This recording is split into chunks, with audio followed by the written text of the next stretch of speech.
না, এটা হয়ে যাবে উইদিন 6 মান্থ। আমার ধারণা বিমানবন্দরের কাজ শেষ হয়ে যাবে। এই রাজনৈতিক পরিবর্তন না হইলেও ওইটার কাজ তো এর আগেই শুরু হয়েছিল। তারপরে তারেক রহমান প্রাইম মিনিস্টার, বগুড়ার ছেলে, অবশ্যই আমরা চাইবো উনি এইটা দেখবে। ফিরবে, খুব তাড়াতাড়ি ফিরবে। আমার ঈদের পরে আমরা ইন্টারন্যাশনাল ম্যাচ দেখবো। আমরা এই বছরে ইন্টারন্যাশনাল ম্যাচ দেখবো। আমরা খেলা ফিরেছে আসলে এনসিএল টি20টা খেলার অনেক ইচ্ছা ছিল মুশফিক ভাই, উনি এসেছিলেন, বাট আসলে বৃষ্টির কারণে খেলাটা হয় না। জি, তো এবারে বিসিএল ওয়ানডে ফরম্যাট হচ্ছে, মুশফিক ভাই নাই, এরপর আপনি প্রথম দিন খেলা দেখতে গিয়েছিলেন, কেমন দেখলেন? মুশফিক ভাই থাকলে একটু ভালো লাগা কাজ করতো কিনা?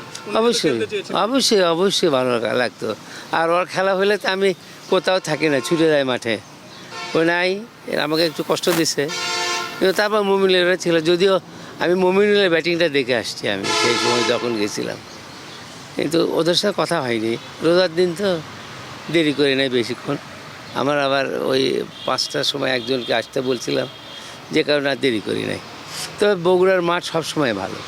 এটা বিশেষ করে বাংলাদেশের জন্য আরও একটা পায়া মাঠ।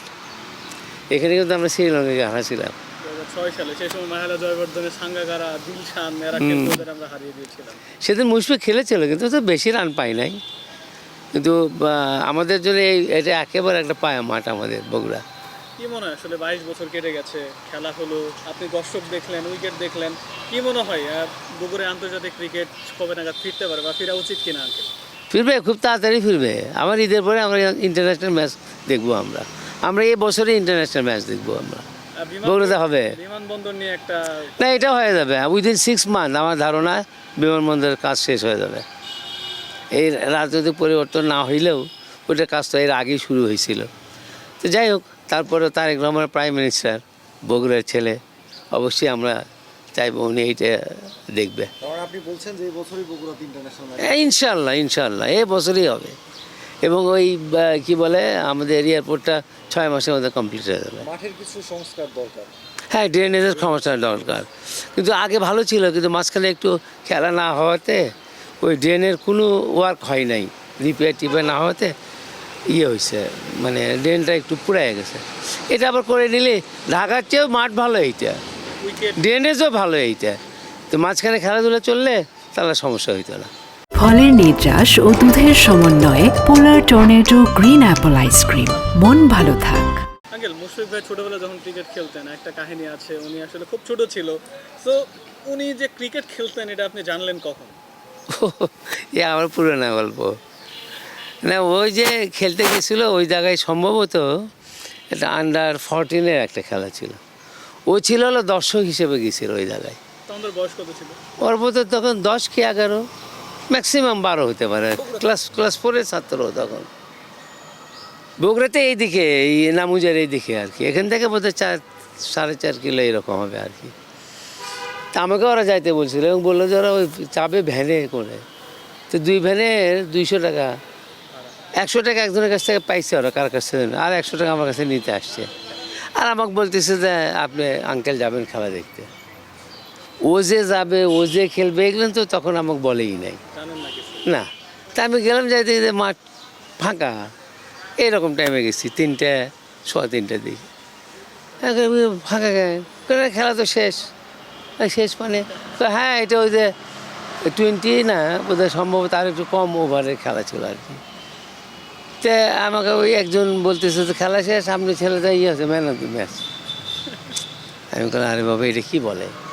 তারপর ওখানে গেলাম, ওখানে যে দেখি আমাদের বগুড়ার একাদশে খেলতে এক ভদ্রলোক ক্রিকেট খেলতেন, ওনার বাড়ি শিবগঞ্জ। ওখান থেকে কাছে ওরা ক্রিকেট খেলার শুনে চলে আসছে আর কি।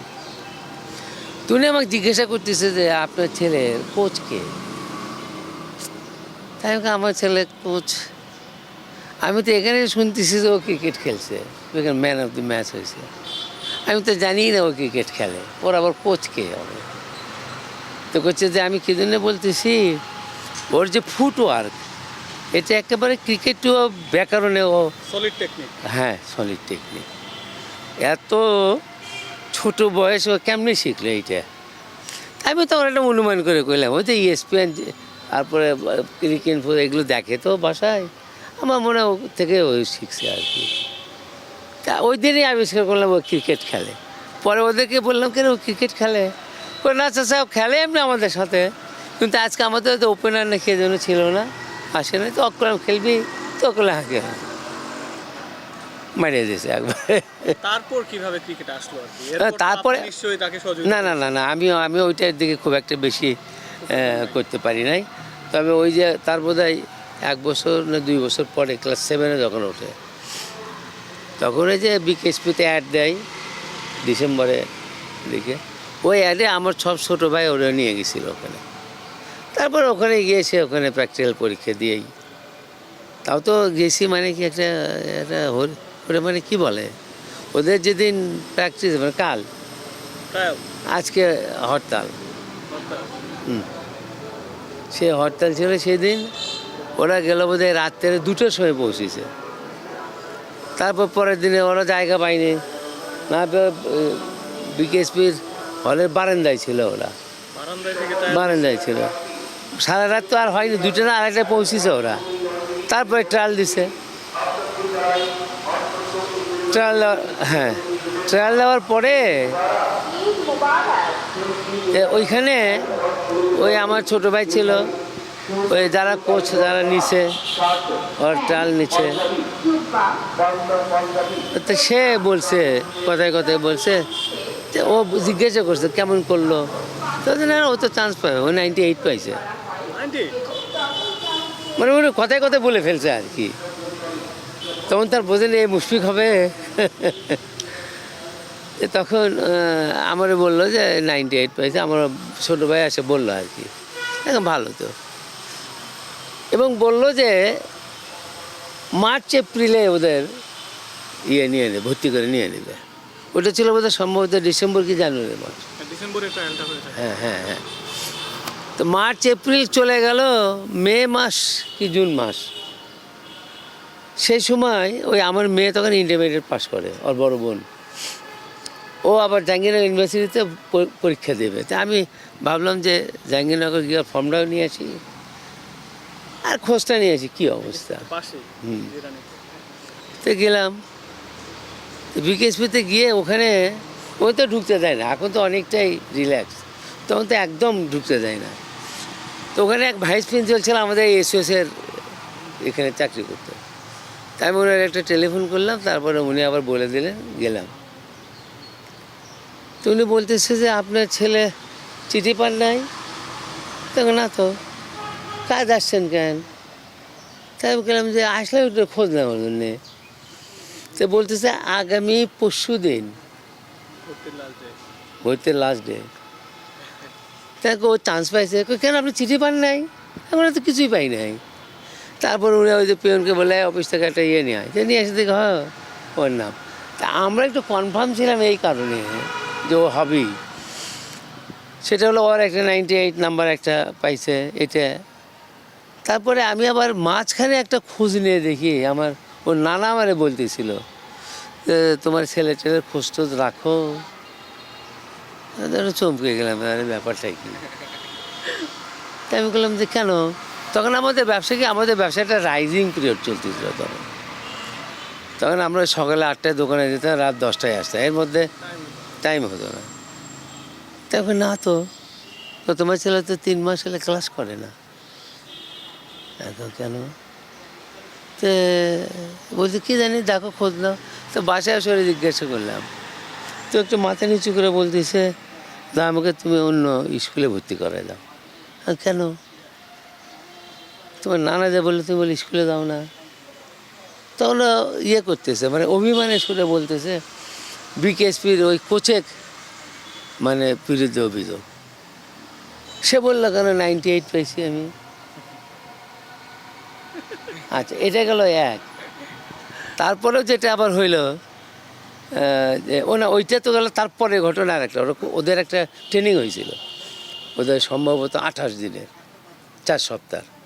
ওই 4 সপ্তাহ এদের ওদের ট্রেনিং হলো, সেই ট্রেনিংয়ে 3টে ক্যাটাগরি করছিল, একটা হলো অতি উত্তম, একটা উত্তম আর একটা ভালো নয়। তো তখন ওদেরকে ভর্তি করে এনেছিল বোধহয় 35, তো ওর মধ্যে 15 জন ছিল অতি উত্তম, তার মধ্যেও ছিল একদিকে 98 পাইছে, একটা অতি উত্তম হয়েছে, ও কনফার্ম যে আমাকে ডাকবে ওরা। তো তারপর যে ডাকে নাই, 3 মাসের জায়গায় 5 মাস যাচ্ছে। তা আমি যখন গেলাম তখন ওরা বলল যে ভাই আমরা একটু সমস্যায় ছিলাম, সেই জন্য আমরা ডাকতে পারিনি। ওদের কেন নতুন যে 10 তলা বিল্ডিংটা হচ্ছে, 10 তলা না 5 তলা বোধ হয়, ওই বিল্ডিংয়ে আমরা শিফট করাবো দেখে, আর ওই ঠিকাদার কাজ করতে মাসটা নেগলেক্ট করে ফেলছে। তো সেই জন্য আমরা মার্চের মধ্যে নিতে পারি না, আমরা জুনে নিব আর কি। তা আমরা সেজন্য তো চিঠি পাঠাইছি। তো যাই হোক, তারপরে আমি আর জাহাঙ্গীরনগরেই গেলাম না, না যে ওখান থেকে ব্যাক করে চলে আসলাম। বগুড়ায় হ্যাঁ, পরের দিনে তো আমার ওটা দেওয়া লাগবে তো। তা আমি ওখান থেকে বগুড়া যখন আসি তখন 3টা বাজে দুপুরবেলা। আমি মানে সকালে গেছি তখন তো 9টা 12টার মধ্যে আবার ব্যাক করছি আমি, ঘন্টা 3 সাড়ে 3 ঘন্টার আগে। তারপরে ওই আমার টেইলার্সের কাছে, তারপর ওদের কাছে ওই কোয়েস্ট টেস্ট ওগুলো মানে দিনের মধ্যে ওগুলো সব কেনা শুরু করে দেওয়া, দিন রাতে কেনে, এবং ওরা রাত 12:30টার সময় আমার বাসায় দিয়ে গেছে ওর সব কিছু। ওই কাপড় চুপড় রেস্ট হয়েছে। তারপর পরের দিনে সকালবেলা নিয়ে যাও, ওকে আমরা ভর্তি করে দিয়েছি।